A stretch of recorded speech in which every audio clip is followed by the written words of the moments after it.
දැන් මේ ආණ්ඩුව පොරොන්දු පත්‍රිකා අතර ඉහළින්ම තිබුණු කතාවක් බවට පත් කරලා තිබුණා මේ දේශපාලනික ධාරාව ඇතුළත අප්‍රසන්නම දේශපාලනික වංචාව සිද්ධ කළ රනිල් වික්‍රමසිංහ පාර්ලිමේන්තුවට ඇවිල්ලා කිව්වා අර්ජුන් මහේන්ද්‍රන් ලංකාවෙන් ගියේ මගුල් ගෙදරකට ඔහු ආයෙනවා.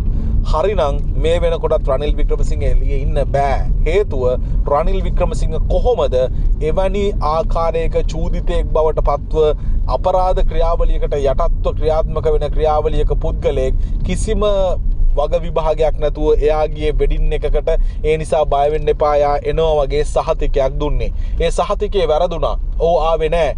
අද වෙනකොට උදර්පණ නීතිය යටතේ සිංගප්පූරුවට වෙලා හැංගිලා ඉන්න අර්ජුන් මහේන්ද්‍රන් සිංගප්පූරු පුරවැසියෙක්. ඔහුව මේ රටේ මහ බැංකු පුටුවේ ඉඳලා එතනින් පස්සේ සිදු වුණු ලංකාවේ බරපතලම වංචාවේ අදටත් ඔහු නැතුව නඩුව විභාග වෙමින් පවතිනවා. මේ ක්‍රියාවලියට අදාළව ජාතික ජනබලවේගය මොකද්ද කරන්න කියලා කවුරුත් බලාගෙන හිටියා. අපිට හරිම සතුටක් තියෙනවා.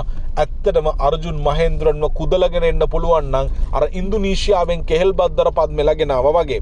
හැබැයි දැන් යම් සුබවාදී ප්‍රවෘත්තියක් වාර්තා වෙනවා. ඒ තමයි සිංගප්පූරු රජයෙන් නිල වශයෙන් මේ වෙද්දී මේ ජාතික ජනබලවේග ආණ්ඩුව රජය විසින් ඉල්ලීමක් කර තිබෙනවා අර්ජුන් මහේන්ද්‍රන්ව ලංකාවට ලබා දෙන්න කියන ඉල්ලීම. ඒක නිල වශයෙන් රාජ්‍යයක් විදිහට කරනු ලබන ඉල්ලීමක් ලෙස තමයි දැන් සිද්ධ වෙලා තියෙන්නේ.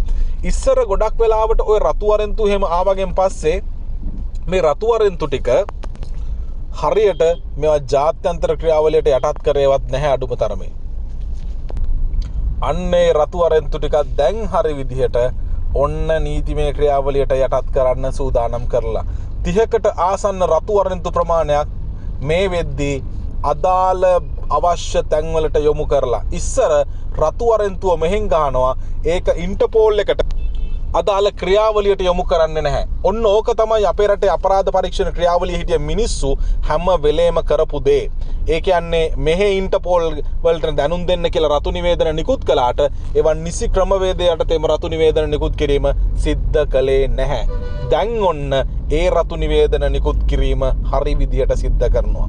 දැන් වාර්තා වන තොරතුරු වලට අනුව අර්ජුන් මහේන්ද්‍රන්ව මෙහෙට ගේන්න සිංගප්පූරුවට නිල ඉල්ලීම සිදු කරන අතරතුරේදී 30කට වැඩි රතු අරෙන්තු නිසි ක්‍රමවේද යටතේ ජාත්‍යන්තර පොලිසියට බාර දීලා ඉන්ටර්පෝල් එකට බාර දීලා එතනින් පස්සේ රතු අරෙන්තුලාභීන්ට ලෝකේ පුරාම ට්‍රැවල් බෑන් යන්න බෑ වෙන්නේ රටකට.